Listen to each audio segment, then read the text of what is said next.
What's up, guys? This podcast is sponsored by Yak Attack, and that's yakattack.us. What Yak Attack is the leader in the kayak fishing industry who specializes in kayak fishing rigging solutions. As kayak anglers themselves, they are tightly integrated into the sport of kayak fishing and acutely aware of what the sport needs. It all starts off with the gear track and or the mighty mount. The gear track comes in all different sizes and colors, and the screwball that attaches to the gear track has everything that attaches to that. So you have this T-bolt that screws into the screwball, that everything attaches to that attaches to your boat, onto your tracks. And what that is a variety of rod holders and camera mounts for your still cameras and any GoPros. Light poles with the day flags that all folds into the flags. Your fish finder mounts and your black pack crate systems. All of Yak Attack's products are made in the USA. A few years ago, Yak Attack set the gold standard with kayak visibility with the VisiCarbon Pro. Fast forward to today, and it remains the most dependable light flag combo in the industry. Its 48-inch deployed height gets the flag and the light up where it can be seen, and the 14-inch collapse length allows you to stow it away easily when it's not in use. The high visibility flag doubles as a pouch, making it easy to pack away. The expectant lamp life of 10,000 plus hours of the ultra bright, high efficient LEDs, and at least 100 hours from the 3 AA batteries that are included. The carbon fiber mass is strong and lightweight, and the narrow profile offers low wind drag. The soft foam keeps it afloat and fits into most rod holders, available in an array of mounting options that fits into just about all boats and popular mounts. Don't compromise with safety. Depend on what tens of thousands of other paddlers trust. There is only one VisiCarbon Pro. And that's the VisiCarbon Pro from Yak Attack at yakattack.us. This podcast is also sponsored by my DVDs at kayakkevin.com. The Kayak Fishing Chesapeake Bay series and the Bay Tour DVD. The fishing DVDs are broken up into a trilogy. Number 1 is the intro into the fishery. It has a full year's worth of footage from more of the larger fish that we target in the lower Chesapeake Bay. The instructional sequels are broken up into 2 parts, the warm water and the cold water species. Number 2 is the warm water species with detailed instruction on the rigs and the fishery itself, spanning from the red drum at the shoal, flounder, and the summer species at the Chesapeake Bay Bridge Tunnel, and sight casting the red drum and the striper. Number 3 is the cold water species with detailed instruction on the winter targets, tautog, and the eastern shore striper fishery.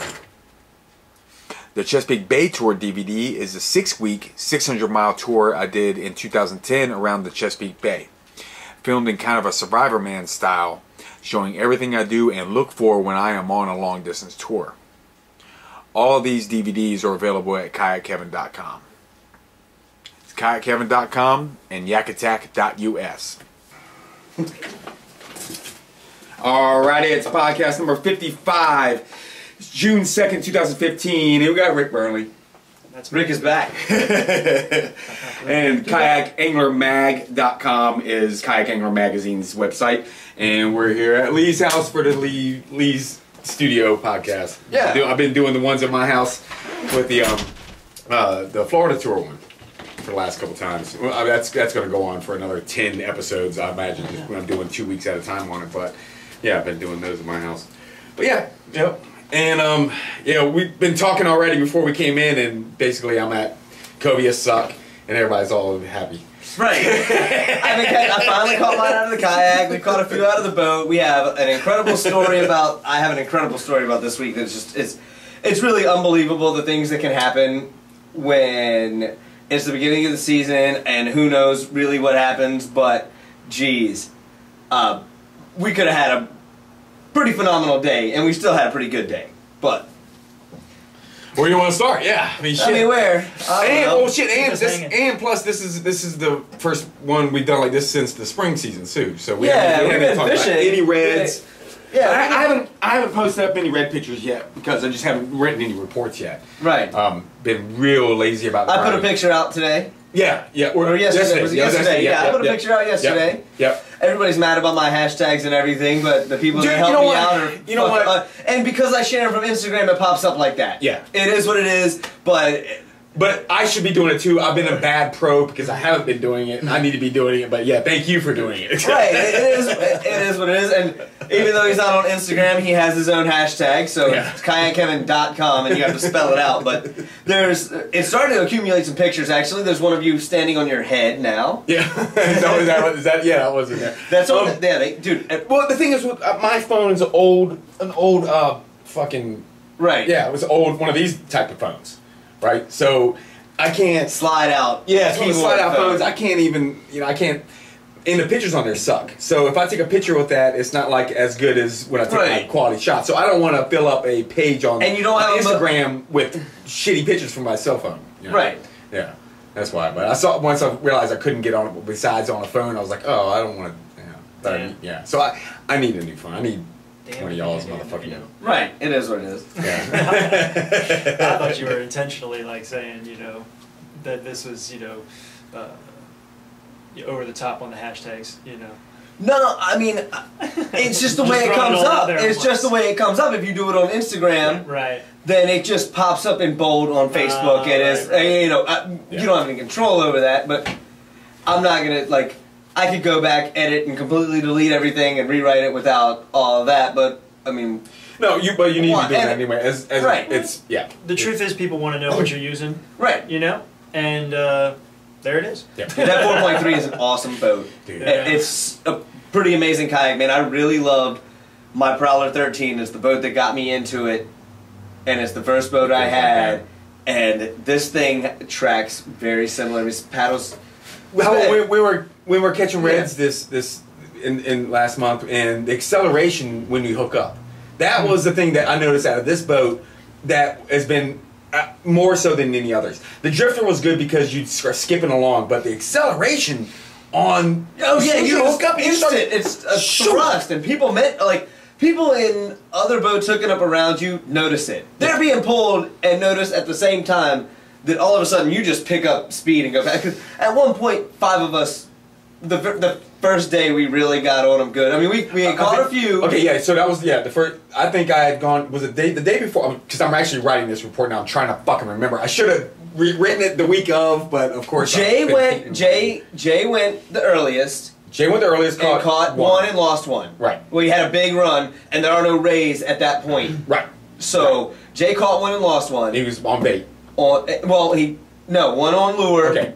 Lost one. The one he lost was on lure, and Megan caught the one on bait. Right. His girlfriend. Right. But she was with him. Yeah. So they caught one, and then the next week the weather finally broke, and Rick went out, and Rick caught one. Got one. That's right. First trip. Yeah. That's right. It's Rick's first trip over there, yeah. which has been it's been in a while. It's been a long time. I had something to do that day, so I couldn't go with him. 420 solo mission. Yeah. Yeah. In the afternoon. Yep.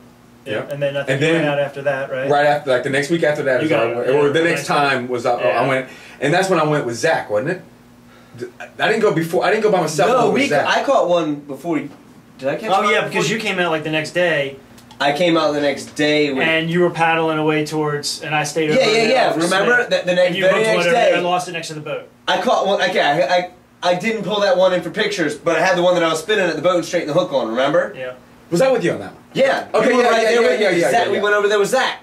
That was the day you and Zach came over there with me in the afternoon. I forgot about that. There you go. That's right. That's right. Yeah, because that's the one I got, and I looked at you, and I was like, there he is. Yeah. And I just grabbed the rod, and I hooked him in, and that's right. got him right at the boat, and I was turning him at the boat to get him in the boat, man, and just the hook just straightened out. Both hands on him. I totally forgot about. Thank you for reminding me about this because I need to write about this because it was a perfect example of why we use the lures we use. Exactly, because you had a regular storm lure on. It was not a storm. It was the tsunami. But still, the wire hook. Super strong tsunami. I thought it was the strong tsunami, and it wasn't the strong tsunami. And you grab the lure and boom, right there.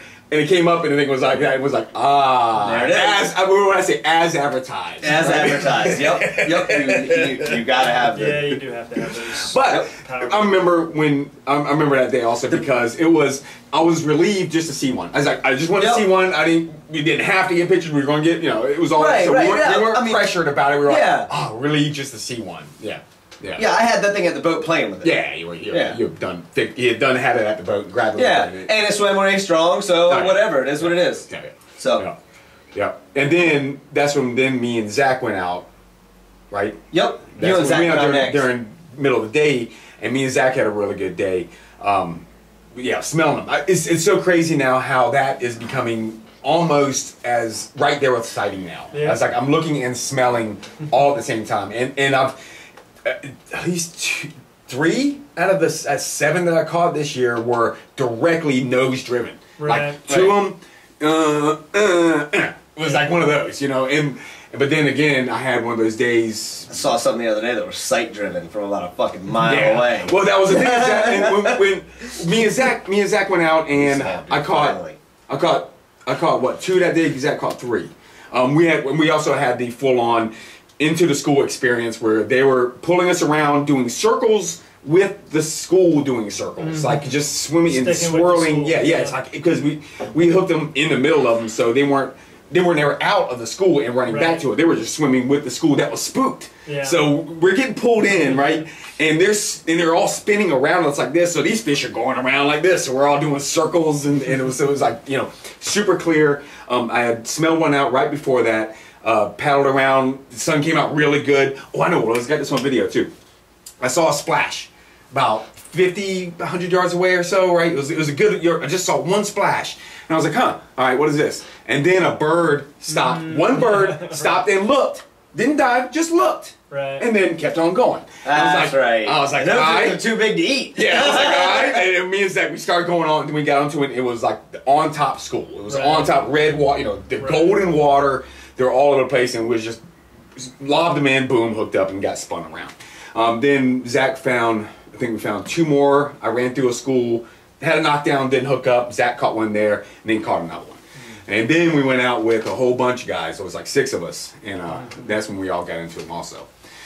Yeah, but yeah, and except it was like me, you, Mike, Damien, Seth, and Alex. Was that? Me, you, Mike, Damien, Seth, Alex. Yeah.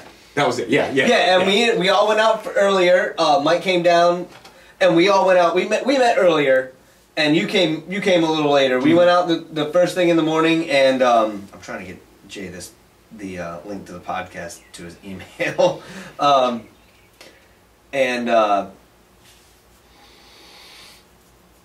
as soon as we got out. We paddled as soon as we got over 3 foot of water, I put the baits out. Maybe we paddled 4 or 5 minutes. All of a sudden,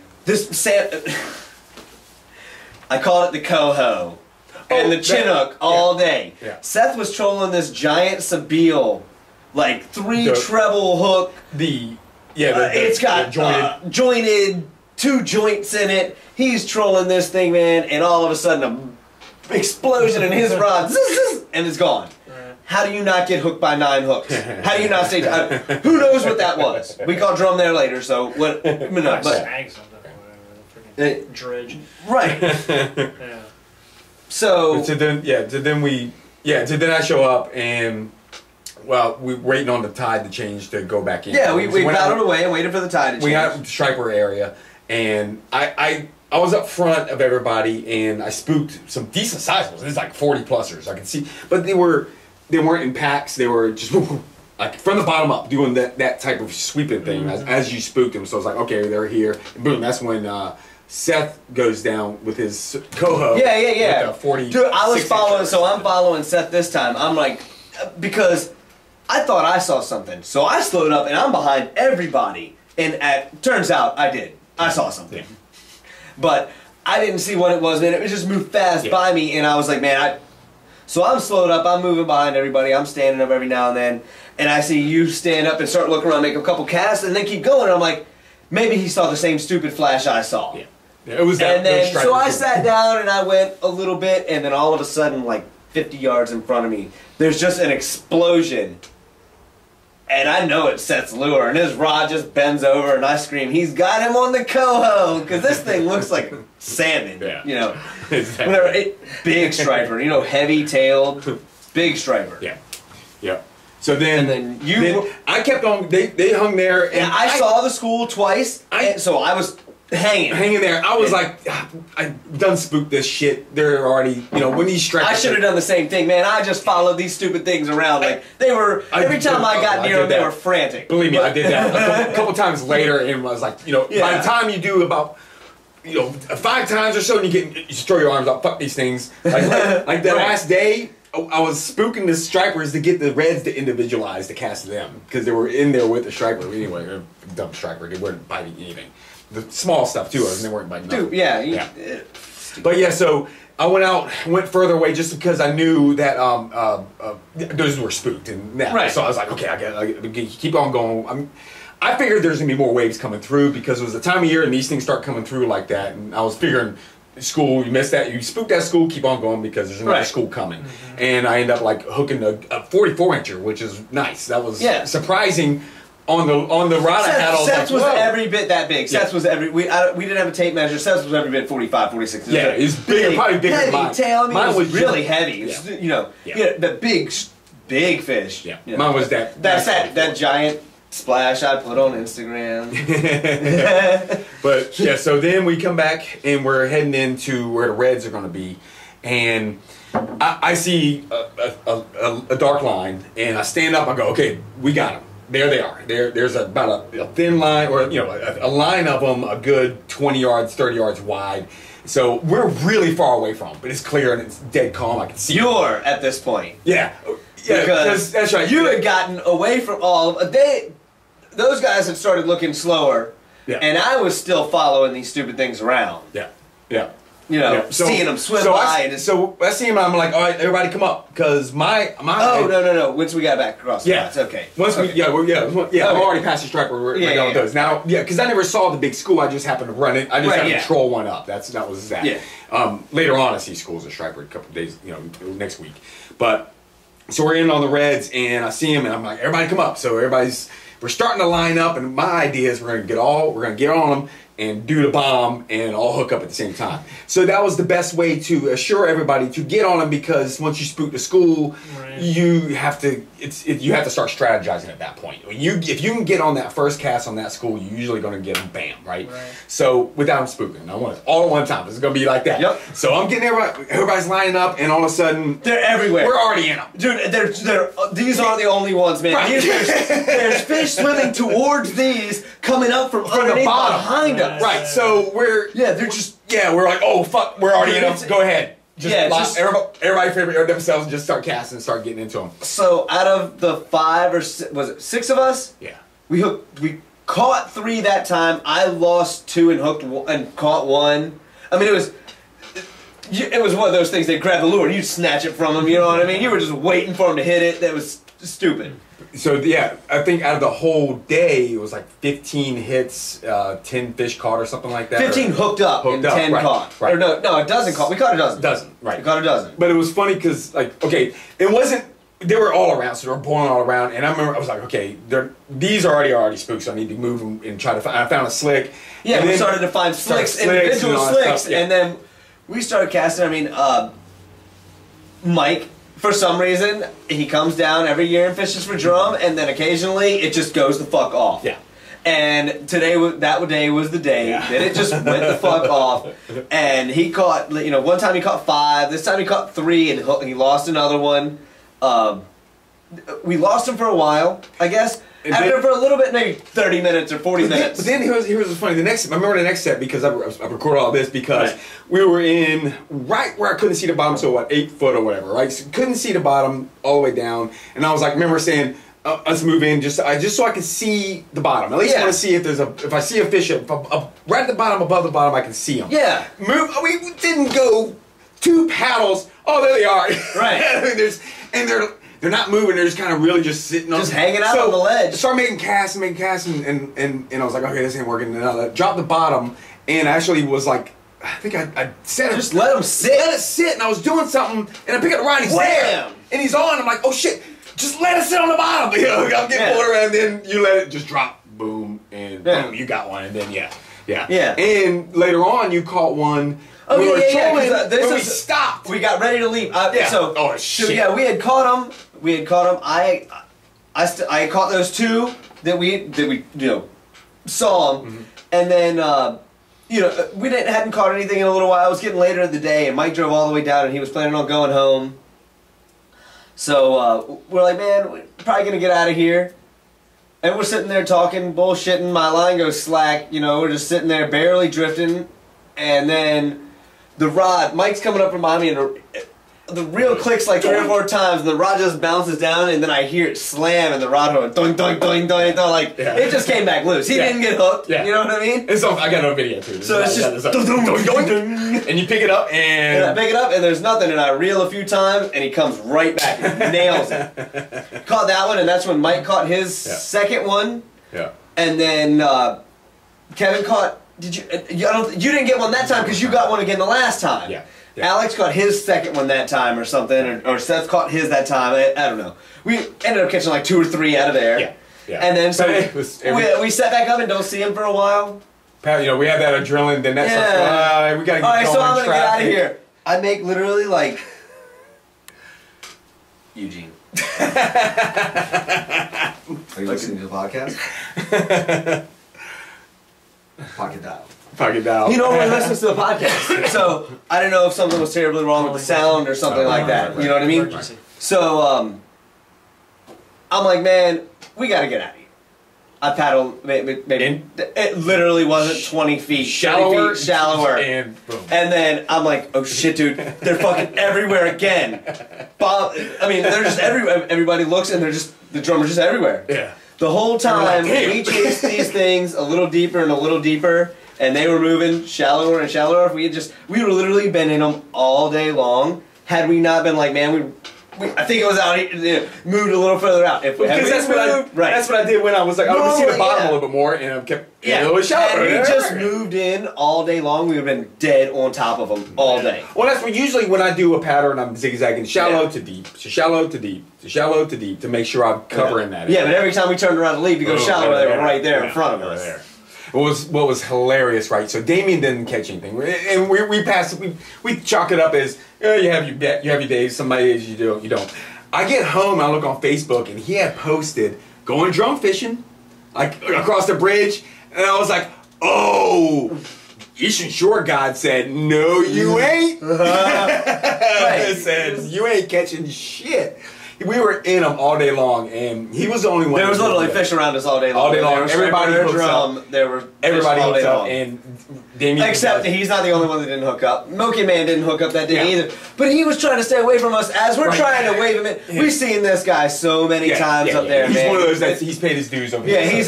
Just come on and get one. He's got 30 inches. He catches 30 inches when we're all catching 50s, and it's like, how does he? We don't even see 30 inches. Right. That's probably what we think are bluefish. That was a bluefish going by. Not the size you're looking for. I did see some that size bluefish, some like 30 inches on the small ones area. Coming the last day I was over there. Yeah. Like a 3, and they look chewed up. Some blues always look beat up and like they bite each other this time of year or something. Stuff, big like, blues, they look terrible. Yeah. Not like this. Just in the water, I was like, so like kind of grossed out about them. Yeah. But yeah, so then, that was an interesting day. That was with Damien, with not the Eastern Shore gods, man. You can't post. Can't post and go fishing. No, don't ever. Jeez. He just slipped his head and slipped his mind and all, and he couldn't catch. No, it's like last Saturday. I'm on. Messaging Lee at 4 in the morning, like, whoa, look at this boat I'm fishing on. And then we're like running out, like, we're doing 30 knots. And we drove around all day long. Drove around at 6 knots all day long, like everybody else. Didn't catch cod. Some tuna and some dolphin. Dolphin. We definitely did not get the big eyes, but anyway. Some of the guys have been smoking them too. Mm-hmm. That's why Sunday I didn't see anything. Jeff Ross caught tuna. Talking about offshore. Jeff Ross caught 5 the other day. And broke off 2. Well, those guys have been running up our way. Oh, you mean the big eyes? Big eyes. I know. Yeah, well, you know, if there's not. Oh like yeah, 50 million yesterday they people were on like, top of them, man. too. Yesterday I read some of the reports from Oregon and like yesterday, and they're like, man, we ran a long way today. Yeah, they're running but with us. yeah, but. What Charles Haywood said they it was knew the the best water tuna was, fishing he's seen yeah, they knew the water in was up forever. here, and that guy, like, that's all he does. So, guys like Ken were already out there early in the morning to tell them they're on the radios, because those guys can hear each other from Oregon Inlet to Virginia Beach most of the time. Once they get out towards offshore, if they're headed towards the north and we're headed a little towards the south, they can hear each other. And they probably told you, man, it's going off like, I mean, it was on like Donkey Kong, dude. Well, the funny thing is that... Like Catherine Ann caught 24 by 8:30 a.m. Yellowfins. 24 yellowfins by 8:30 a.m. They can only keep 21. I'm guessing they got a 4-banger to end the day. We had some more people on the boat too. Like we had 27 on Sunday, but we had some extra, people on the boat. But yeah, that's why I didn't text you anything Sunday morning. I was like, I'm not saying a word. And we go out and get 27 freaking yellowfins and probably 12 dolphin. It was just no big eye like that. No, because we're not in the Big Eye area. Yeah. But that doesn't matter. See, what had happened is I went out with that guy, Randy Butler, on the Rebel, and he had found them in the Norfolk Canyon. And, then everybody found out they were in the Norfolk Canyon, so he left the Norfolk on that Saturday when everybody went there and didn't catch anything. He went down south to where he saw some better water, and he got on them all by himself down there. And then we went the next day, and there was like 2 other boats down there, and we got on them, and it was. Oh, was the private boat that AJ fished on down there? Because AJ was on a little private boat that there were a couple center consoles down there. Yeah, that's probably AJ. So you could see big because AJ made on the tip of canoe. He'd be one of the people that Randy Butler told the bite was happening. It was I don't a shame on anybody, but some people knew anyway. But there was a couple boats down there. It was just absolutely amazing, total bloodbath. I mean, 4, 5, 6, 8 on at a time. I saw pictures off the one. I can't remember what charter boat it was out of Oregon Inlet, but he showed that the other day, and he put a video up of 2 days ago, and he's like, "Here we go, tuna fishing's awesome, folks," and he just had set the lines out, and he puts the camera up there, and you watch like 1, 2, 4, 5, 6, and it waits a few seconds, and the 7th one goes down, and he's like, all right, I guess we'll stop at 7, and turns the camera off and slows the boat down. Or no, slows the boat down and turns the camera off. Something else. But, it's just been that kind of year. It's crazy. Good. Yeah. The weather sucks. I mean, every afternoon when I get off school, freaking starts blowing 30 knots. It's all like nice all day long until 3 o'clock. It's the midday. I just posted about it. I had 2 days that was dead calm right in the middle of the day, and I launched at 9, and by 11 o'clock it's starting to drop down. I got my bait. I'm out, and where I'm launching, I paddle out, and wherever the wind's going to blow me back, I'll go either directly east or southeast, and then come back, and then that's what I'm doing. Picture. Huh? You did post a red picture. What? The tags. Oh, the tag. Yeah. But I didn't do it. That was Kate Neal. I just Right. Yeah. But yeah, that was so. So out of the Reds at the spring report, I think one week I didn't catch shit. It was frustrating. It was a crazy week for me. For some reason, I always have 1 week that that week when it blew north and the water was just filthy. But you caught. Yeah, it was dirty as fuck. You caught one. You had to be there right when that clean water. I was in them. Had a boat anchored off next to me. Caught 3. That was that night when I left. Yeah. I saw you over. I was like, is he in them? What's he doing? Yeah, I was fucking in them. I could taste them. It was so thick in the air. I'm eating red fucking meat, man. It was crazy, and I just couldn't put a bait in front of one. I was in the same, and I kept looking over. Oh, they're hooked up again. Fuck, that's and I camped that night, but I stayed out there till it was like dark, and I was like, all right, I'm just not. It's not gonna happen. And then that was 2 days in a row. You came the next night and caught one, and you saw me. You saw my eyes when you. Oh, I gotta get one. I was fucking freaking out. I was like, oh fuck. I'm sorry, I can't take pictures, man. I gotta fucking get one. There you are. Oh, I couldn't get one. You had been out there for what? All 24 hours. 30. I paddled out, and I had to come all the way around. The long way around because the tide was so low, and I came all the way around, and the wind started blowing, and I was just like, I'm gonna do it. I'm gonna get out there, and I got out there, bam. And I smelled them, and I saw the slick, and I just cast right to the front of it, and there he was. And you had just paddled up. Yeah. Like as soon as you paddled up, I was like, boop. Yeah. Oh, no, I watched you do it. I watched you do it. I was like, God damn it. I saw you coming from like a mile away. I waited until you got close, and I was like, That's right. That's what you need to do. Because that's what he normally does on. Right. That's right. He That's normally right. literally follows the fucking things around all day long and waits for me and Rick to get there. If he knows they're coming, he just follows them around for a little while until we get close enough. He's like, I got one! First one of the day! Big surprise, folks!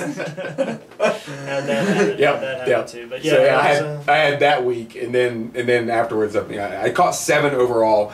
The tag was probably like the highlight of the season because I caught it was so weird because I caught a fish earlier that day. Yeah, you caught one earlier that day, and you headed out to go to do the North Carolina thing. Yeah, I was going to come that night, but it was too early. This is how that North Carolina thing started. Anyway, we drum fished the day before. Yeah, and I caught one. Mac was going. I had to change the oil in my truck and stuff. So I came the shorter way back around, and I went the long way. And I caught the tide with sooner. Yeah. And you paddled the long way back around where I had caught a fish earlier. So I wanted to go try to get my shot at him because I was like, I'm still good. I'm not tired yet, and all that stuff. So I went, and it was crazy because I'm trolling. I blew up the stripers that morning too on the way to you. Yeah. Just fucking. I mean, it was 1,000 of them or so. I don't know how many it was. They pushed when I ran. It was raining, and cloudy and windy. So my head was down. Yeah. And I ran into just a wake. They just pushed a giant wake, and I looked and I was like, "Ooh, those are stripers! Lots of them, lots and lots and lots of them." I didn't catch anything. Yeah, I trolled around that area, and I casted and trolled around that area for a while because you were still in the tent or whatever. So I was waiting for the wind, and I was waiting. It was cloudy. We looked at the radar or the satellite. Later, we looked at the satellite and saw what was going to happen with the sky. It was supposed to exactly what was predicted. Yeah. Fish weather has been dead on within 24 hours. It's really been good. That's how I've been going fishing. I mean, just getting those windows because it shows it's going to drop out, and I go. But yeah, so I went back around, and I was trolling, and I was seeing a lot of rays. So I was like, okay, I'm in ray land, and a hook. I get near this structure. I know there's a structure in the water. There's big hunks of debris. I've hung up on them before. I've lost lures on them before. So I'm like, and there's also rays around, and I'm like, I hit this thing, and I'm like, oh fuck, I'm in the structure. Oh no, it's a fish. Oh, it's a ray. I just start cranking down on it, and then it comes up and splashes. I'm like, oh shit, it's a red. And so I landed that one. I landed 3 right there. And as soon as I landed that one, I took my pictures and came right back. Made a cast with my casting rod. It was like nothing here. Made 1 cast of my trolling because I'm going to start trolling again, let it hit the bottom, boom, and it was on again. Right. And that fish ran right into the structure and didn't break my line, but it got an angle and got loose and came off. It was like one piece of structure out here. One piece of structure, and this fish is going to find it and get off. And then I go back and catch 2 right there doing the same thing. Just make cast right at that little structure area and get that.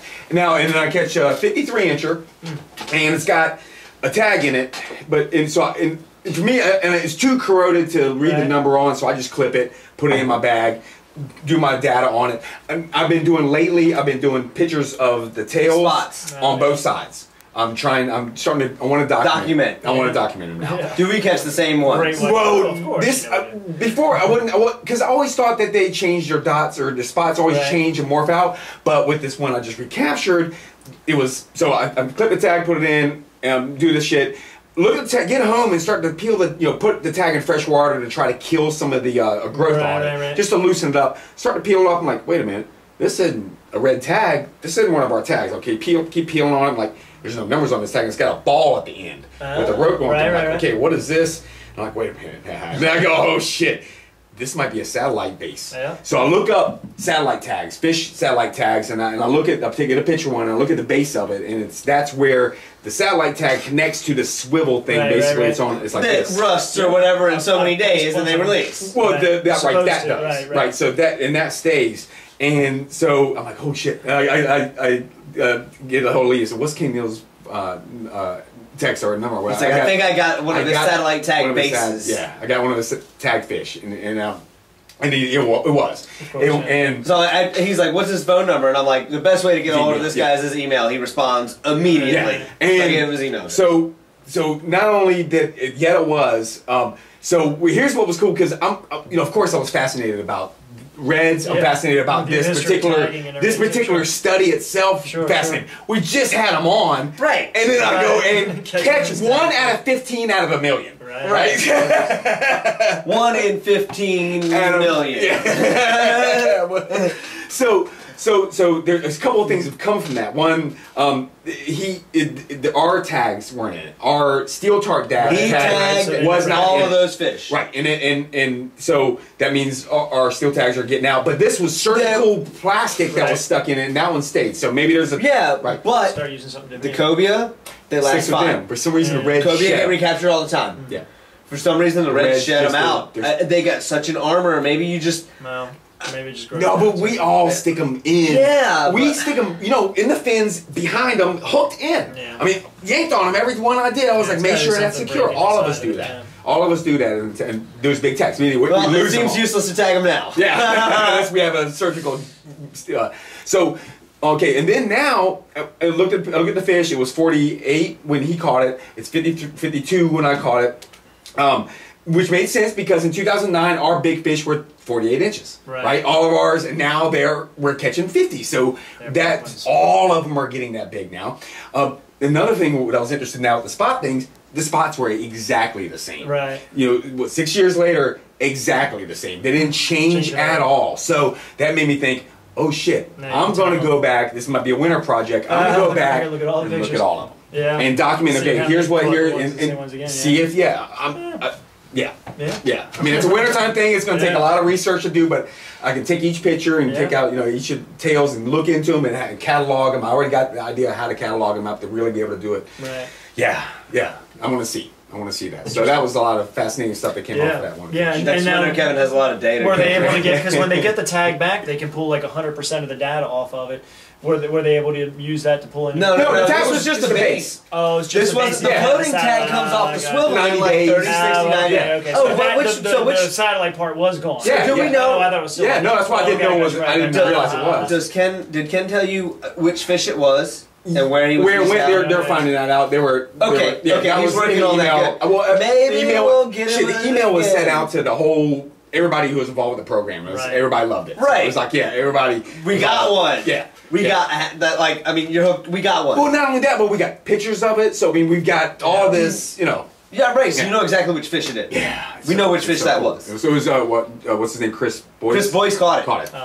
Yeah. Yep. It was so cool looking at it and going, God, I just had that fish in my hand. Like so that was awesome. Yeah. So that's definitely the highlight of the season. Even I mean, we had an awesome day, but that coming later because that was awesome. That stuff kept coming. It was like more found out. It is a tag. Oh shit, it is. And now like that. And look at this. And look at this. And then we wake up and Ken's posted up. Here's everything. This is it. Yeah. This is the fish. Yeah. Here's the picture of the fish before. I was going to do a report, but he had done it real good. Yeah, here's the picture of the fish before. Here's the fish now. This is like. So I got it up on my Facebook page and also Healthy Grin Sport Fishing that has it up on his page. Always Healthy Grin Sport Fishing. Yep. On Facebook. Now that next day we were going to go Cobia fishing down south. I didn't get in from that till 9 o'clock. It was I didn't get in bed till about 1. And right about 8 o'clock, right before I'm not even in yet, you're like, I gotta pick you up at 5. I'm like, shit, all right, at that point I'm like, okay, I gotta do it, and I wake up in the morning and my old ass is shaky, and I was kind of feeling I might be a danger. I might be a danger myself, hunting these bigger fish, not being well physically prepared for it. So I backed out. And, Lee was pretty mad at me, and I can understand it. And I take the full anger, the full brunt of his anger. It's over now. It took a while before it ever even boiled over, but I went off one day. Yeah. One day I got it all out, and shit happens, whatever. Yep. But it was fucking. I mean, it was one of the coolest days on the water. I caught 2 fish that day. I caught a bluefish at the point that morning. We went. Yeah, you went 2. Yeah, we went to 2. We launched 2 different places. I got up with Matt Lusk. His brother runs Salt. We were trying to get him on. Yeah, if he text messages me back at any point, we'll get him to call it on Skype or whatever. We'll get him in here one day or something. Yeah, he's doing so much down there. Yeah, I want him either in or Skype. He's busy, and he's probably, because it's thunderstorming, sitting at home editing wedding pictures because he's been fishing non-stop because it's been sunny like crazy. So we decided we would go to the point, but we were going to meet in Rodanthe. So I stopped. I got my license for North Carolina in the morning, and I picked up 3 eels. I didn't think I was going to use them. Whatever. Sometimes you like to have something just in case. Yeah. So I picked up 3 eels at TW's, and I got my license. I drove and met him. We met at a ramp just south of Rodanthe. No, just north of Rodanthe. And it was kind of a little windy at that point in the morning. It was, the clouds were above us. We couldn't really, we were looking at the radar and they were kind of, or the satellite, they were kind of a little staying still, but we knew it was supposed to burn off, but it was sunny south of us. So we were like, man, let's run down south. So we ran down to the point. The day before, man, they had seen them all over the point. It was hard to get the fish. The guys that caught fish every day caught fish. But everybody, you know, the private boats, everybody, they saw fish left and right on the point. In deep water, I mean, it was crazy. At the point we're fishing in 15, 20 feet of water, and you can see shells on the bottom. It's crazy. And this is on a shoal. Amazing place. Yeah. Yeah. On the shoal with turbulence. Yeah. What were the eels' names? Jay wants to know what I named the eels. I didn't name those eels because I didn't plan on using them. Oh, there's a present. They did probably enjoy the vanilla protein powder container. It's not delicious.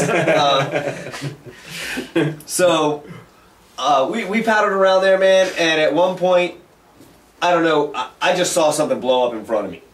So I just grabbed the rod and threw into it instantly, maybe a far cast as you can throw into it, and caught a bluefish like 20 inches, 22 inches, you know what I mean? It was just bluefish, but whatever it was, I mean, it was just, whatever I saw was just chasing bait towards the top, and I threw in front of it. Yeah. The water was so clear, you could see anything. So much light. And like 5 minutes later, Matt's like, here comes one, and we looked up, and it was just hammerhead.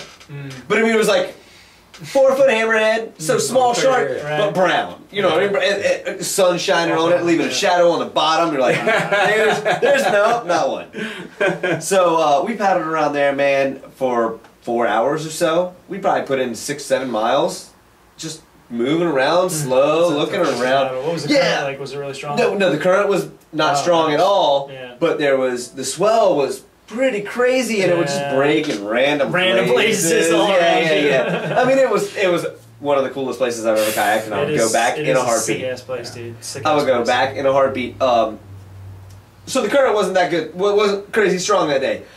That morning, we saw on the way out, a little off the shoals, we saw whatever hook a fish, a big fish, and catch it. A big fish. Catch it way off the shoal. Then we saw him catch 2 on the shoal during the day. And we saw Rock Solid catch a fish on the shoal during the day. That was it. Nobody else even was making casts. You know, so these guys that did it every day were picking out single fish. These fish had moved. They were on the point like crazy. Everybody was seeing 20, 30, 40 fish the day before. They were not there. So Matt makes up his brother's a charter captain. He was supposed to be off that day. Well, he decided to go fishing. He didn't even make it to where we were catching our fish. The fish had moved a little north. How far is the Rodanthe Pier from the point, you think? 15 miles north? Straight line? 15, 20 miles straight north? These things moved overnight, man. Yeah. And it was the Great Migration. Dude, we rolled out to the road. We got launched near the road. We tried to go north of Rodanthe, or south of Rodanthe this time. We pulled off at a ramp, but it was closed, so we couldn't drive down on the beach. So we just go right next to the pier, look out, and there's 6 boats in a circle. 6 little small tower boats in a circle. And boats like scattered all around, going towards and going away, and none of them are really moving at all, but everybody's like out there like 2 miles. And you can see that the water is gorgeous out there. You know, you can see it change like twice. The sun is just blaring bright. You can see it change twice, and Matt's like, man, this is the spot. This is it. Yeah. And we get out there, man, and we probably get a half mile from the boats, and he starts seeing them. And casting. And I am so blind, it's fucking ridiculous. I don't know how I am this blind. It's just, they have to either like put their fins out of the water, or I have to see them in a wave. You know what I mean? It's just, I don't know what it is, but I can't see him. I couldn't see him that far away. He's casting, he caught one like 20 pounds and let it go. And this boat, I could see the break, the line. And it's, you know, not a super defined line, but you can see it. And this boat keeps rolling up and catching a fish, and you know, as they fight it, they get away from it. They roll up and catch a fish. So I get over near this thing finally, and we've probably been out. You know, it's 2 miles off the beach, so however long it took us to paddle out there, the wind kind of was quartering us with the current coming off the beach. So just pushed us basically out there. You know, we were probably out there in 45 minutes or so. Yeah. And 40 minutes or so.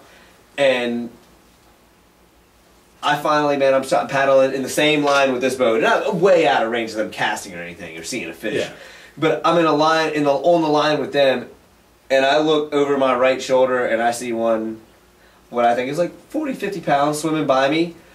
I throw the bucktail over like 4 foot in front of him, get 3 jerks out of it, and it's tight. I sit down and there's nothing. And I'm like, shit!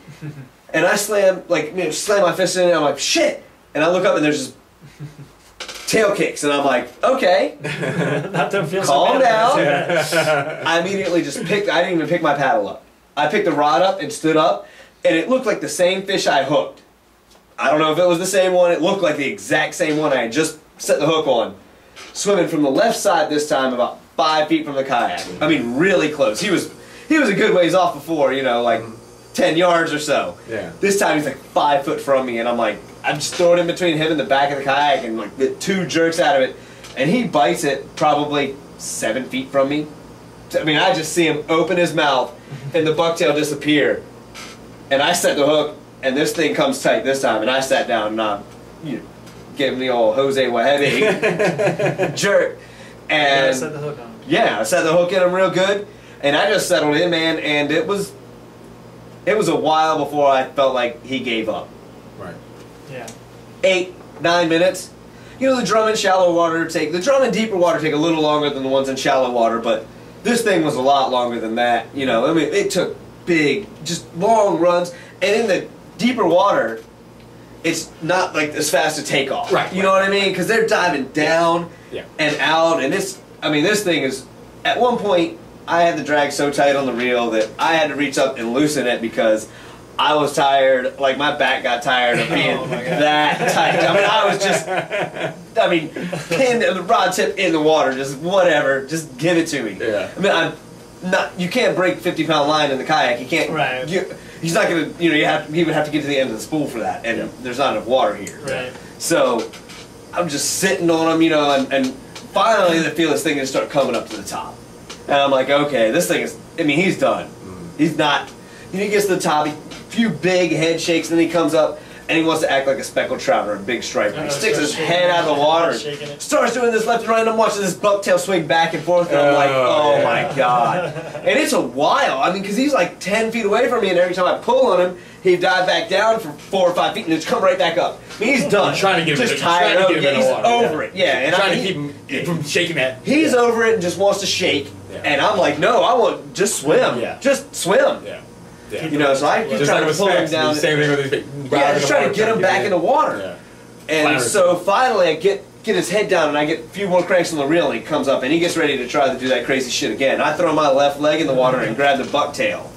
They don't have teeth. Right. I'm not, it's probably one of the heaviest fish I've ever put in the kayak, if not the heaviest. But I mean, like everything else, just, with a lean the other way, just swept him in, and he was in the boat. Now, I didn't carry my gaff because I always carried it, and I never got lucky enough to have to use it. Yeah. So now I've never used it. Yeah. So I'm like, why? Why kill myself now? Why stab myself in the leg or tear something out? You know what I mean? Those things go crazy when you get right. They really do. So, I mean, the first time I pulled him in, I'm like, for a few seconds, I'm like, shit, okay. And then all of a sudden, this thing starts to snake. And I feel him, man, and I feel it start in his head, which is right against not even at my crotch, dude. He's just so big, it's up in my gut. Right. And I just feel his head jerk, and then his body starts doing the snake. And about the third snake, he gets his tail over, and it carries the body with him. And I've got a death grip on the bucktail. And I reach over and grab the other side of his gill. And just, instantly. Yeah. No, you don't. Back in the boat. And as soon as my right hand got him in the boat, my left hand on the bucktail, it was hammer time. And I don't think it twitched after the second one, but that didn't recognize till a few later. But that was it. The fish never moved again. I mean, whatever you want, it was pretty humane for him too. Yeah. You know what I mean? It was over pretty quick. Yeah. I mean, 2 hits. I mean, it crushed it, dude. I mean, I put a dent I saw it crack. So, at this point, man, I knew the fish were everywhere. Matt was hooked up to one, and he gets it up to the boat, loses it at the boat. And I paddle over to the boat, took a picture of me, and they offered me a Victory beer, so I grabbed the Victory beer. This has been years in the making, you know what I mean? Yeah. So, whatever. Yeah. I got 2 miles to paddle, I'm pretty sure one beer's not going to kill me. So, I grab the beer and get the picture, and then I go over to Matt, and he takes a picture, he's like, and I'm like, man, this storm's coming in. Storms sketch me out. Storms are the reason Rick owns his boat now. Yeah. Is we got caught off Sandbridge in a really bad one day. Scarred for life. Yeah, it was. I mean, it was really bad. Yeah. Really bad. And I just, so anytime I see that, man, I can see on the radar it was probably not going to hit, but probably isn't even enough. And sometimes the wind on the edge of those things is worse than right in the middle too. Yeah. So I was out that afternoon and saw the storms blowing up south.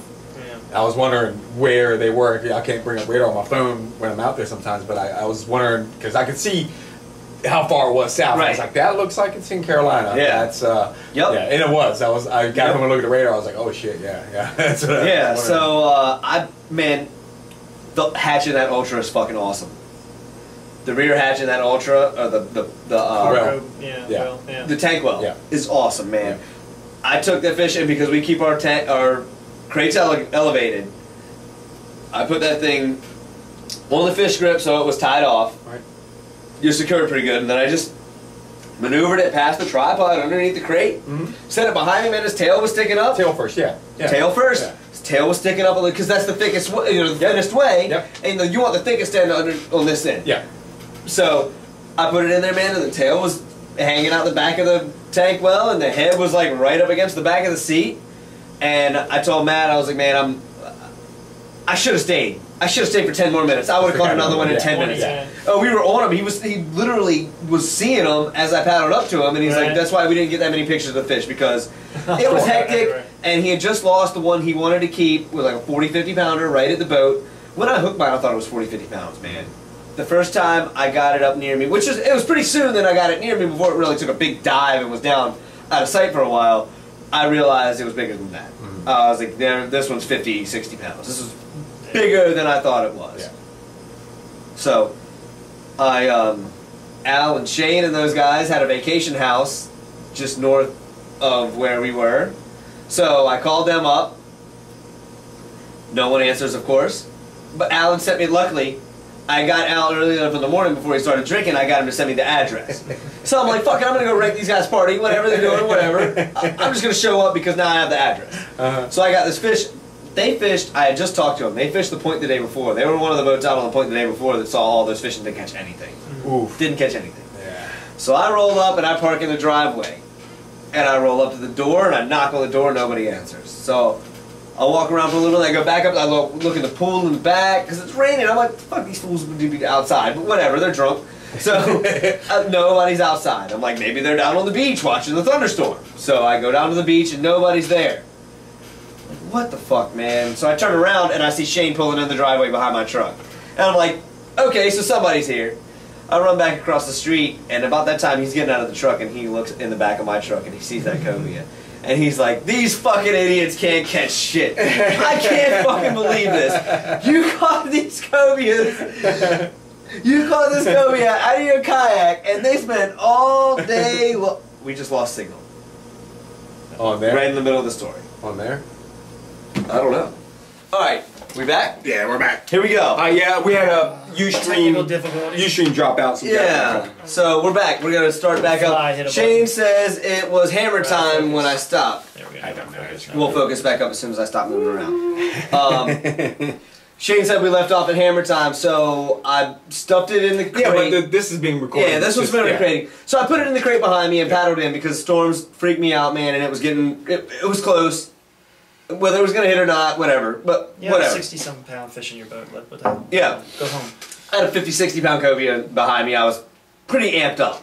Pretty excited. So I just paddled in, man, and I get to the beach, and I left this part out. The guys on the beach. So I get the 3 guys sitting up there with their fishing rods on the beach. Their girls have all left them to go in the house, make dinner, and all kinds of crazy stuff. So they're sitting there with their fishing rods, still sitting on the beach, man, and I pull up, and they're like, "You catch anything?" And I was like, "Yeah, come check this out." One. So, yeah, one. I was like, "Yeah, I got one. Come check this out." So they come over, and the guy looks at it, and he just calls his buddies over. He's like, "Come check this out." So we pull it out, man. They take a couple the shot on the beach was some tourists. I don't know who they were, but the shot on the beach of me holding it was taken by some guys. The one of it laid on the kayak was taken by the same guy. Did you ever get a measurement on it? No. I never did anything. Weight or measurement on it? No. Yeah. It was big and heavy. Yeah. I missed a 71.5 pounder by 3.5 pounds the other day. Mm-hmm. Pretty close. I'm pretty good with weight. The one. So yeah, the one you caught on the boat with when I was with you was a 67. 67. It wasn't quite that big, man. Okay, right. It So wasn't you're quite that thinking- big. And then, yeah, the other day when Jay caught his, we'll get to that, but Jay Right. caught hit one the other day, and I was like, dude, that one's bigger than the 67 pounder I caught. And I bet Brian that it was 75 pounds. Right. And he said, man, that thing is not 65 pounds. Right. And I was like, dude, I caught a 67 pounder, and it's bigger than that. Yeah. It's bigger than that. I know it is. Yeah. And it was 71.5 pounds. I lost the bet because I said it was 75. But he said it was 65. I was a lot closer than he was Right. on that guess. At the tackle shop with Striper and Cobia, because you know that's what come in. We used to do a bet thing of when it comes in the door, guess the weight. Right. And you know we had the scales right there. And if you were each pound, you would have to do 2 push-ups per pound you were off. So Right. it became real. I mean, you don't want how many push-ups you want to do. I mean, so I got real good at it. I mean, I don't mind doing push-ups, but I got real good at guessing the weight also. Right. I could guess them pretty good. Yeah. Yeah. It was definitely better than a 50 pound. I'd say 60 something for sure. Yeah. Yeah. The size of it. Yeah. Yep. Big enough. So yeah, you get in with Shane, and you get up with them at their house, and yeah. Oh, yeah, so Shane and Al That's where and we Larry, actually Maggie, and Maggie, and McCrae have a vacation house in Nags Head, North Nags Head. I'm not that far from there in Rodanthe. I don't have a big cooler. I mean, and I actually forgot my fillet knife. I got a little cooler for fillets, and I forgot my fillet knife. So, I mean, I have to go buy a knife anyway, so I got the address. So, I go by there. I get to the house.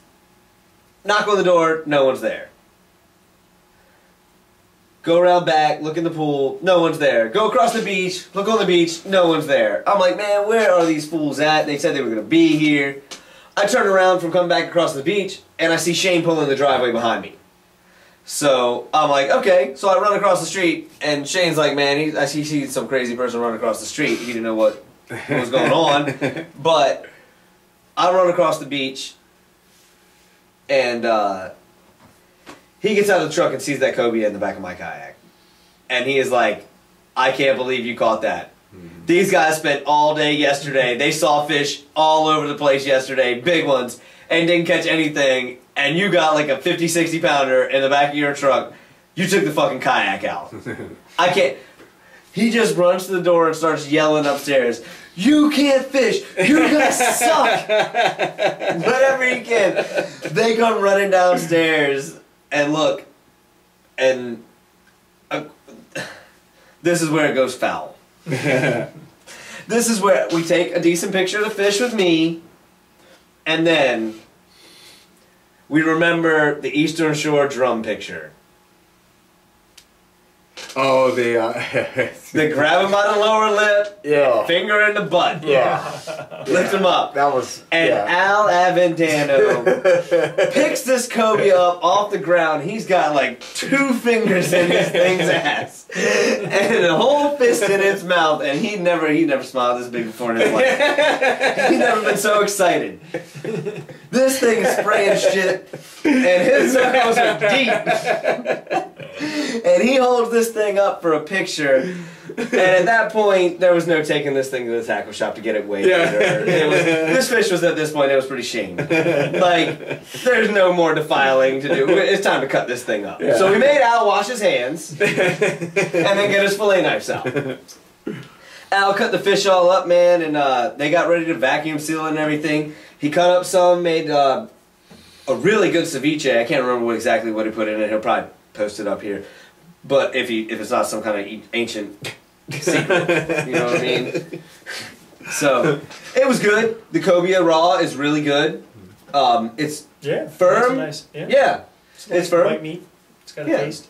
Yeah, it's definitely got a good taste. You know, good taste. It's not super fishy like some of the stuff, like a mackerel or anything. I can't eat raw mackerel, man. It's really. Yeah. I don't do mackerel. When I go to the sushi place, I don't do mackerel. Some people don't like cobia. Some people can't stand it. I don't like it because I didn't like it after it froze. After I froze it, I didn't mind it at first. Yeah, no, frozen it's nothing. If vacuum sealing is usually. I would try to release any big one. I'll try to catch a small one. Dude, if you caught a 40-incher, it's worth eating. Right. Once you keep it, though, that kind of almost ends your day, though. You know, I mean, you got to go back in, likely. You know, unless it's a 40-incher. Oh, they were everywhere, man. I could have caught you could have caught some more, but you know what I'm saying? Then you're... I mean, I catch a 38-incher, I can put on a boga rib. Yeah, right. And he'd be all right. Keep him alive. Right, just swim me around, and we'll find your buddies. Just, I don't need to paddle now. Put them on an anchor trolley and put them like 5 feet in front of you. 5 feet in front of you and be like, we're going to go sight fishing now, buddy. Here we go. The baits I've lost in the last couple of days have been the sharks. I had a shark take it all off my bow. Where I was sitting on my bow with a bungee on the butt, and Croker went, oh boy, oh boy. It got the line. Just it bowed over enough just to bow the line without taking the rod off my. Could be that Mary Jane or Mary Sue or whatever it is. It wasn't that big because. It was the croaker was it was just hanging, and there was no boil after. Okay, so it was Catherine. Maybe it was that 14-foot tiger shark they got off South Carolina yesterday. Whew. Yeah. So Al made a fresh tuna melt that was super delicious for me. I moved in on it, man. I used their soap. I took a shower. I used their water, their soap. I ate all their food, their fresh tuna. They caught a baby tuna like the day before because they caught a baby tuna and some dolphin the day before out of Oregon Inlet. Yeah, it was slow that day, man. For some reason, everybody picks not a great week for vacation. Now I caught a drum and a cobia. The very next week, the weather was perfect. I could have fished for drum and cobia 5 to 6 days straight. So, who knows? You know what I mean? Because they're seeing a lot of drum down south, too. We saw a school of drum with Matt. Matt said he saw a school of drum while we were on the shoals. He said there's no catching them one. Yeah. If they're going away from you, there's no catching. Yeah. Oh, there goes the picture. Al posted it. That's a big fish, man. Yeah. Amazing. Lovely, I'm scarred for life again. Right. That's your boy Al. Yeah, so I've been going cobia for the last 2 weeks. Right, I've been over here on this side. Now, last week I saw 3 the day I went out. I saw one. It's actually, I saw a triple tail, and on the triple tail video, you gotta catch a triple tail, man. You can't just video it. Well, I was. Then you gotta throw a cast net over it. It was one of these things where actually I was so. That was the triple tail. I'd been there hanging out for like 15 minutes. I saw it and was like, okay, it's triple tail. I'm looking for cobia. I mean, that was how focused I was. Right. And I just seen one too, so that's what was fucked up. And at the end of the triple tail video, nobody's even said anything, dude. There's a cobia right after the advertisement. There's a cobia that swims right under Kevin's kayak. Literally, a decent cobia just swims right under his kayak. Because it's in the ad, and I intentionally put it there just to see if everybody's going to say anything. And nobody's even mentioned it. There's a cobia that swims right under his kayak. Dude, it's literally inches, not feet, inches. I'm paddling, and it's dead calm in the slick. So what I saw was that straw hat and a 2x4. And that's what I was paddling towards, just because it was shit in the water. It was dead calm in a slick area, with the currents. And I look, and you can see me looking, and that thing is already turned on me before I see it. And I go, oh shit! And I turn, and he's right there. And all I can do is like jig down, and he turns. I'm like jig, and he dives, and I think he's going, and he just keeps going. And I make him that's the thing in the kayak, you don't see him until the last second. I've seen him. I can see him. He just caught. He saw me before I saw it. Yeah. It was one of those. You just happened to be looking to the right, and the fish was on the left. Yeah, you know what I mean. If you're looking right, and the fish is on the left, it is what it is. The last year when I stalked one, and then I saw 2 more that day. I saw one on top of a red. He was maybe a smaller one. Ray. I'm sorry. A group of about 5 rays. They were cruising by, and he was right on top. I mean, fins out of the water. Back out of the water. I got him and threw a croaker over here. And he came off, and then everybody went down. Right. And nothing came up. Then I saw another one. The wind started picking up. I was going this way. The wind was blowing this way, and he was coming with the waves and with the wind. And by the time I got my croaker up and made a cast, he was already pretty far away from me, and I threw the croaker around his head. I should have turned and stalked him. Yeah. But I was like, I got him. You guys got him far away. I still got it. Bonk. And then this week, didn't see anything. And so, but the thing was, maybe they're on the other side because they had a good day on the other side. On Right? the Eastern Shore Yeah. side, or on Latimer or something. Yeah. Yeah. So Oh, there've been a lot of fish over there. I mean, I guys should've- are catching them, black I should've- on clam. I should have went over there, and because I can do the same thing over there. I can, Right. yeah, I can ride Right. the currents. Oh, yeah. Especially over there, I can ride the currents more. It's almost easier if you can launch right from sunset, or do you just launch No, still keep launch the it peak. wise? Or Okay, wise. peak, yeah. Either way, whichever the Yeah. ways, whichever the ways, That's true. whichever the current is going to Right, go. right, right, If it's right. going to go in, I'll go from wise and turn. This week it was good. The turnaround incoming was at 1, so I would have launched from wise. I would have gone up and then come back down and come back Right. in. That's what I would have done. That would have been the plan. But I just, I've been focused on this side because I've seen them over here before and I hooked them over here before. No, yeah, I don't think they. I mean, maybe they go back from side to side. They do, and that's the Yeah. thing is I don't know that pattern yet. Yeah. It's remember Wes was talking about, or somebody was talking about that there is a pattern where they go on one side of the bay or the other. Wind direction or something has them shifted. Right. Now they caught them today. Well, I can tell you that Wes likes to fish on a north wind. If they're seeing them on the west or east side, the wind's been blowing predominantly south. Right. Wes likes to fish on a north wind. Yeah. On the On east the shore. side he likes to fish Yeah. on, Yeah. and he likes to fish a north wind. This side. Yeah. Yeah. Yeah. Likes Yeah. to fish a north wind. Right.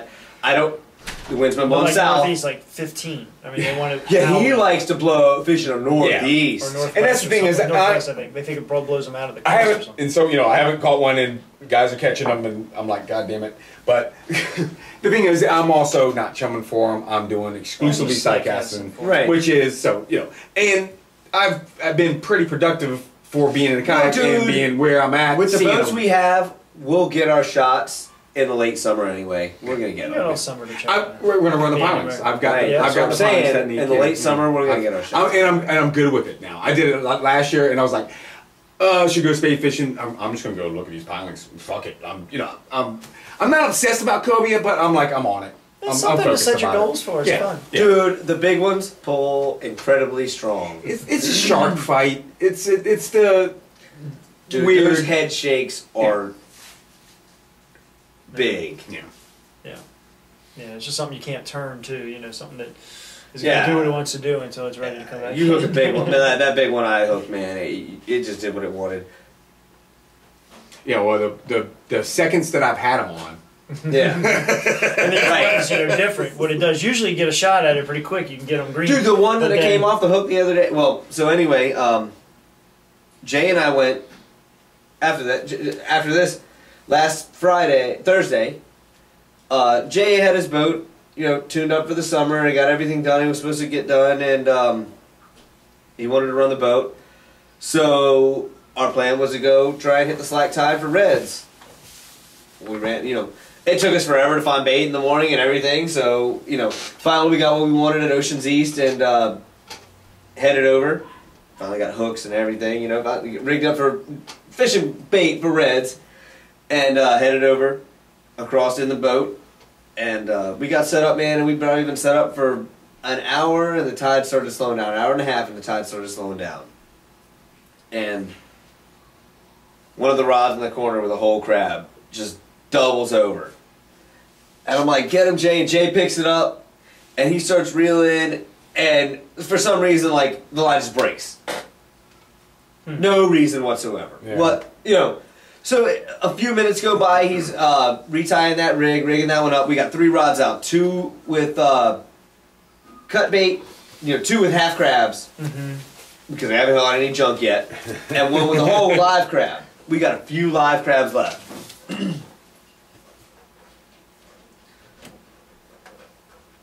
Going in and out, offline and live. Yeah, it's them though. That's Ustream. Or that computer. Yeah, maybe we should use that. Yeah, yeah. I thought we were gonna do the Skype, or that's what I was setting it up Yeah. for. Where were we? Tide Exactly. changed. Oh. One fish. Yeah, the tide change. We lost that. We broke that fish off. We I know retying I'm here. rigs. Retying rigs, and we're So, I reel in the live crab, and I put a fresh one on. Fresh, super live. We only have a couple of live crabs left, and pulled in the cut baits and put 2 fresh cut baits on.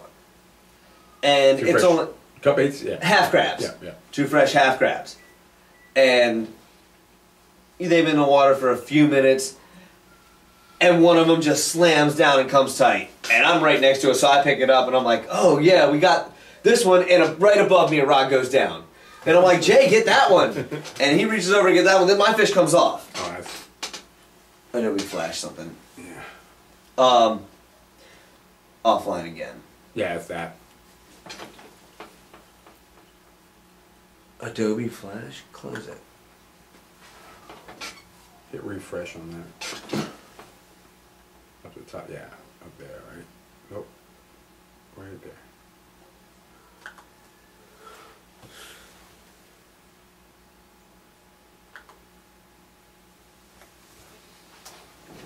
So, that thing sucks. It was fucking up on my bill page the other Slow as fuck. day. Yeah. Can't believe that computer's that slow. Hit allow. And then close. And then start broadcast. Thank you, sir. We're back on it. Yeah. So, the rod up top is going off, and Jay grabs that one. And my fish comes off. Like, man, what the heck? This is insane. So, I reel it up, and I'm like, Jay, man, you're hooked up. I'm just going to put another half crab on and drop it real close. So I put a half crab on, and I drop it down to the bottom, and I lift the rod up to go put it in the rod holder, and I feel, boom, and I just ease the reel, it's the lever drag. I just eased it into gear. It was like circle hook, and I'm like, dude, I got one too. And I look over, and the third rod that's out just bounces down.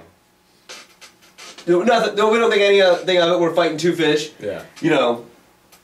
And so I put my rod in the rod holder and land his fish, and then he does. You know, he comes over and lands mine. We take. You know, go back to the other rod. Just reel on it. Bait's gone. He just slammed it down and didn't get hooked. So we didn't get the. We had. That was 4 bites in 25 seconds right then, and then we had a bite like 5 minutes before then, or 10 minutes before then. So we had 5 bites in 10 minutes, and 4 of them were in 20 seconds.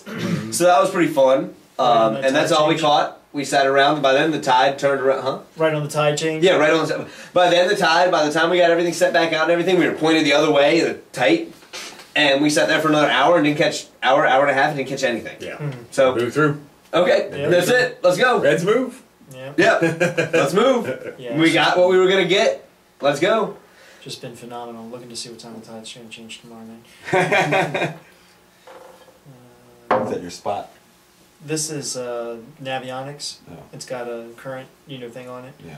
So 648, perfect. Slack, Yep. perfect. Sunset, select tide. Well, sunset's 8. 8 now. Yeah, 30, that's yeah, true. So yeah. it's about 7 o'clock. But right there as it's getting low, start rolling. But yeah, it's been tough. So hopefully tomorrow the freaking at least the wind won't blow. I'll take rain, a little bit of rain if the Yeah. wind won't blow. Whatever. Yeah, I was looking. I gotta get my truck. I don't think it's going to be bad over there. The way That's the it. You're future gonna ride with us tomorrow night and catch drums out of the boat. future track was having to go in Might do like that. both directions. I might do that because I won't be Yeah. on site tomorrow. Yeah, Dude. come on. I mean, it's, If Yeah. you get Bring your rain gear. where we're at, if you get sea clam, you probably catch roundhead. I would just. oh, I Yeah. I Right should on have the edge I've been of that, catching I roundhead. would bet. I've been catching roundhead over here Yep. that I should be keeping. Yeah. Right. I'm using it for bait, but I should be keeping. I bet you'll catch roundhead if you Yeah. want to eat roundhead. Yeah. Oh, yeah. I bet where we're Yeah. drum fishing, I had normally two. the roundhead bite is real good. I had 2 the other day that were like this. I'm Oh, like, those are keepers. yeah. I mean, I was like, damn, these should be. I'll tell you, going on. roundhead head is one of my favorite drum Yeah, baits. I'm not- Cut the head off I a don't roundhead. no cut baits. No. Back we used to use cut bait. Yeah, yeah, Back we used yeah. to catch our own bait. You know, yeah, Right. roundhead head. They would love that, man. One night we caught a bunch of them, man, back in the day. They're tasty fish, man. Oh yeah, who wouldn't like that? Tasty. And they cast real well too, because they're kind of aerodynamic. You can wing them. So the next day was the craziest. It's one of the craziest fishing days I've ever had. Yeah. On the boat. On the boat, Yeah. we go out with Brian, me and Jay and Brian and this old guy. Yes, you weren't on Jay's boat. No, we weren't on Jay's boat. We went out with Brian, and we go cobia fishing. It's bright and sunny and super calm in the morning, but by the end of the afternoon, man, on the ride, it was. That's when I get out of school. It was terrible. I mean, Yeah, terrible. no, But it it's a 28-foot Master Marine with a 4-cylinder Yanmar diesel. We drive around all day and don't burn very much fuel at all. So we get moving and we're on like the western side of the bay, and our first fish we see is pretty small. I throw the bucktail at it, and turns on it, grabs it, and doesn't come tight.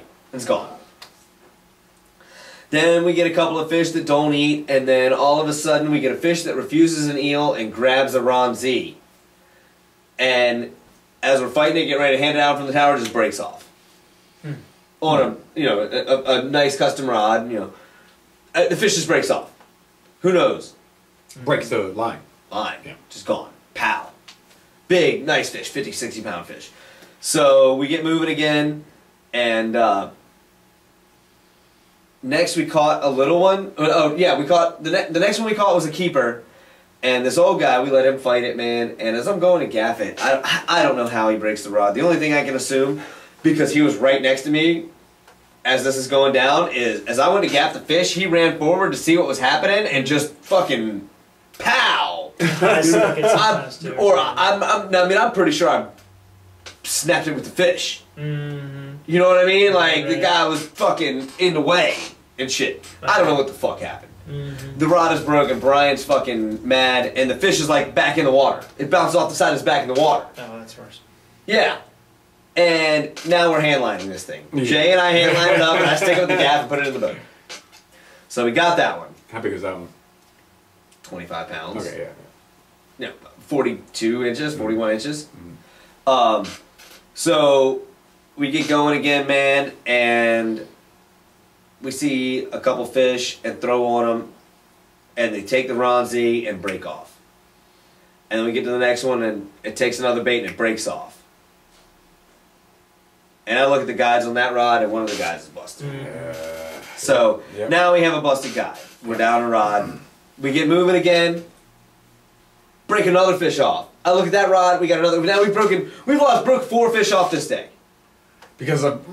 Well, no, Nice. the first one, who knows? Because that rod broke, and we Okay, caught yeah, fish right, on it. Right. Then we broke 3 on broken Guides. guides. So now we're down to 2 legitimate Who's rods? and 3 spinning rods on the boat. I mean, Brian's rods, but who knows what happened to Yeah, him, the man? pro rods. Yeah. Who knows what happened to him? Yeah. We ran across the drum at this point. On the schools, yeah. Oh my god! You were. And what's funny? Okay, I really wanna see this. Not a week before this, you were talking about. I haven't seen these. I want to see these drum. I want to see it too because I actually want to film it. But yeah, you were just talking about how you want to see the schools. The schools of drums in the middle of the bay. Right, the big mobs. You haven't seen them yet. I want to see it bad. We're cobia fishing and look up, and Brian's like, "Man, you see that big red spot?" We're following. Schools in Menhaden are everywhere. Cobias are. We're starting to see cobias pretty good. Yeah. And he's like, "Oh, we have a visitor. Come here. Yes, sir. Come here." So I'm like, "Man, that's not bait," and he's like, "That's those drum." So I look down and I tell everybody, just get your shit ready. We're gonna come across them. Just whatever you got. We got plenty of eels. Whatever you got. Yeah. Let's go ahead and catch them. Yeah. So it's fine. So we roll up on those things, and the old guy in the back of the boat is fucking with his rod. I put a triple tail bait on his rod. There's plenty of rods on the boat still. It's like 4 rods. Well, there's still 4 rods left. We broke another cobia off after that, and I took another rod out. So there's still 4 rods good. So we all get on, and 3 of us hook up. The only 3 people that are paying attention and cast hook up, and he won't come around the front. 2 of the lines cross and snap a fish off, and another fish comes off the hook. So Jay still has his on. This dude is still trying to untie a wind knot. The fish are swimming under the boat. Like, there's nothing we can do. We don't want to hit the throttle or anything because they're just swimming around. Yeah. You know what I mean? Yeah.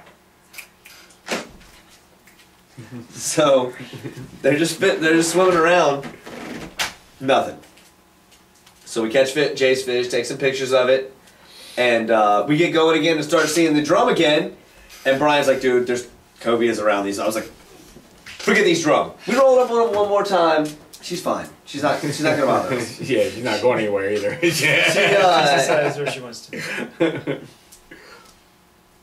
Yeah. So the cobia around the drum. the cobias are well, we threw the drum another time once we got in them real good.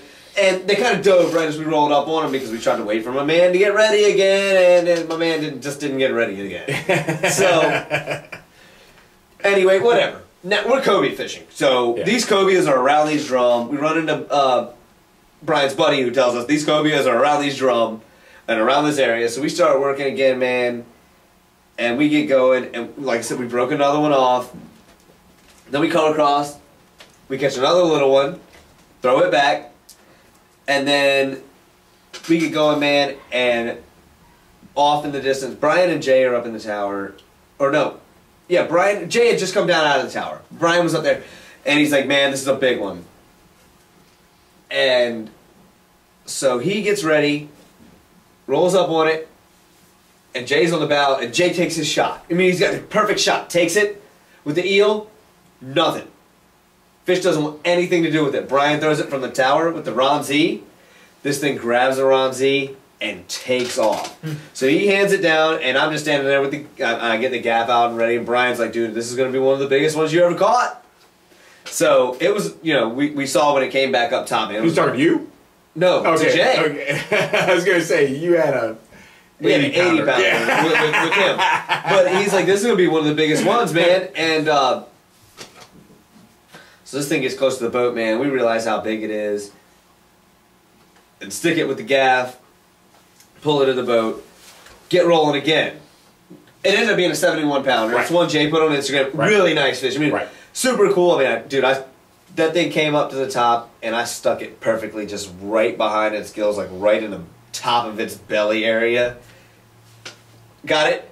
Started to pull up, and my hand was slipping on the gaff, and I'm like, this thing's Jay puts the rod in free spool, reaches over, and just helps me. We just throw it on the bottom of the boat. That's when we realized, like, this is bigger than the 50, 60 pounder we thought we had. Yeah. So that's when I bet, I was like, dude, this is probably 75 pounds. Right. Brian's like, this is not 75 pounds. I think it's not even 65 pounds. Yeah. I was like, I bet you it's 75 pounds. So we bet 25 bucks that it was 75 pounds. It was 71 and a half, so it was way bigger than 65, which he didn't even think it was. To you. Yeah. Oh, yeah. It's close to you. It's 4 pounds from you. Yeah, so that's why when I tell people the one I caught under the kayak was 55, 60, I'm not trying to exaggerate. No, yeah. 55, 60 pounds. You're being conservative. We do it was that. A nice fish. Really nice fish.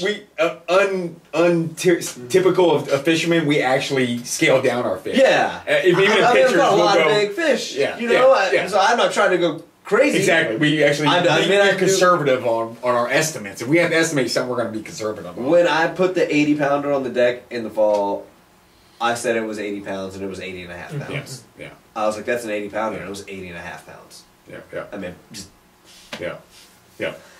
But yeah. So, we get moving again, and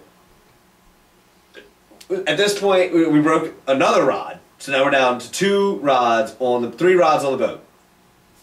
I don't know what the fuck happened, man. The guys just 2 busted guides, and one rod just snapped.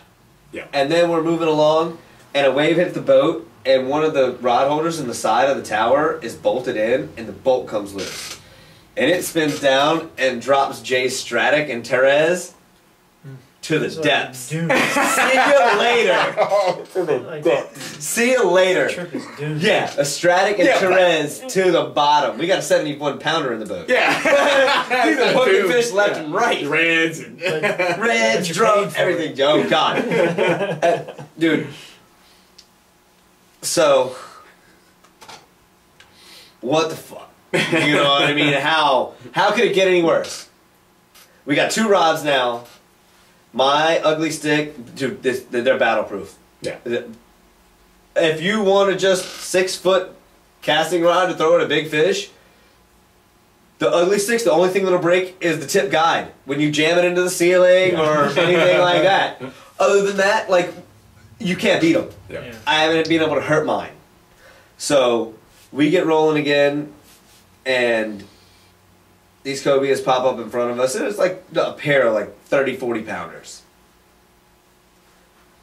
He throws on them from the top with like whatever setup kind of thing he's got up there left that the old guy brought along that we've cut the wind knots out of. And it rejects the Ron Z, finally. Something rejected the Ron Z. What's the Ron Z? It's a eel-like lead head. Okay. It's got a lead head and an eel body. Okay. And it bounces like long and stringy. You know, it's pretty cool looking. Yeah. And they work. Yeah. They obviously work really well. I've used them several times with Brian. And they work. So we have had fish reject eels all day. I throw the eel over there, and Jay's like, "You better reel past him, reel." So I start reeling the bait up, and he's like, "No, stop!" This thing comes from the depths where it missed the Ron Z or didn't want the Ron Z, and just comes up behind, and we just watch it open its gills and flare up, and you see the eel swarming and just disappear. And I feel the rod go, "Coop!" I was like, "Dude, he's got it." I set the hook, and we battled it. It didn't want to fight. It just swims across the top, planing. Like the one, like that one. Just planes, and then we get it close to the boat, and it takes one dive, and I'm pulling it up to the boat, and the hook just pops out. Brian looks down at us and is like, "Dude, we're just out here throwing tackle and shit in the ocean." He was like, "We're just out here throwing tackle and shit in the ocean." So this point is fucking over. We're out of here. Fuck this. Yeah. You know what I mean? Yeah, that was interesting.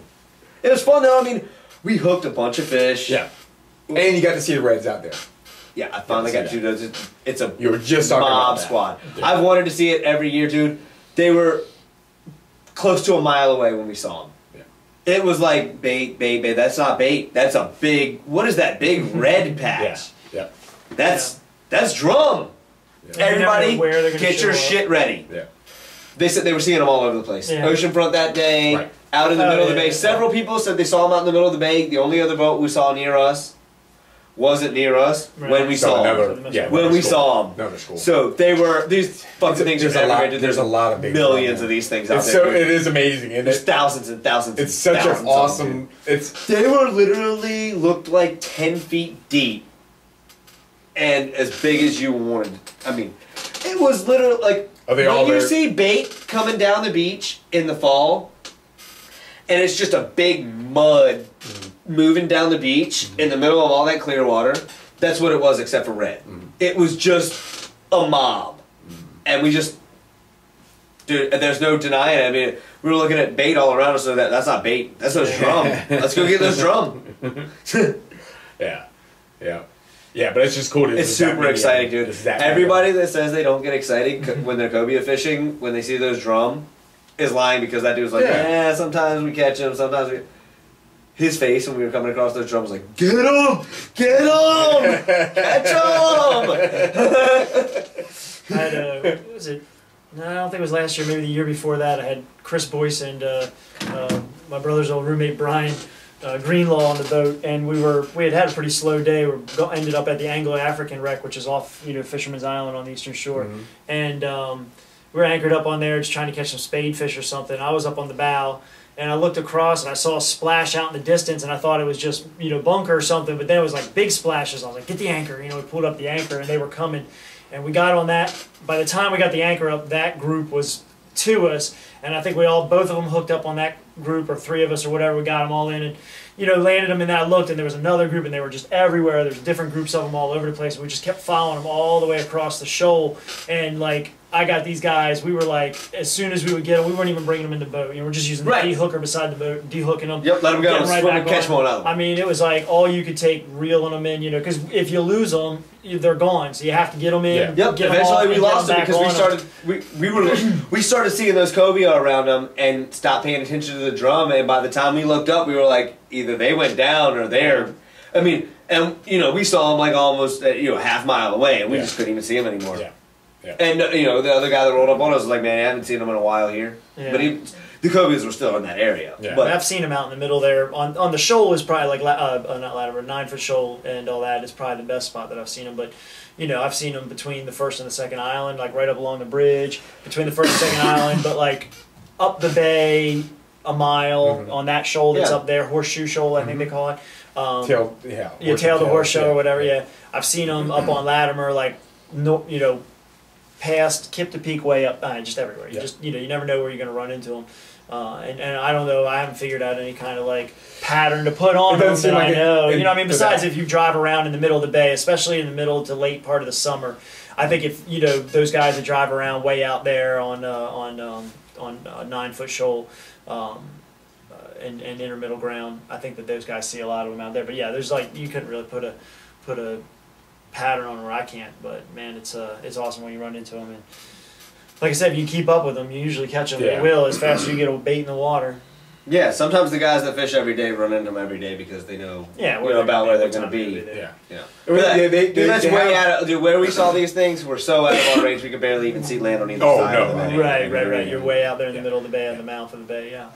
Yeah, that's where they like to be. Yeah, that's what they that's what they do. And then, so I wonder if that is the same group that's up and around the islands, or if they're different groups. But it seems like there's multiple. And we don't even mess with Nautilus Shoal. I bet you they could be all over. There's multiple. I know a guy that caught one on there the other day. Because I talked to Chuck's uncle and he caught one the other day. Side casting though, or no?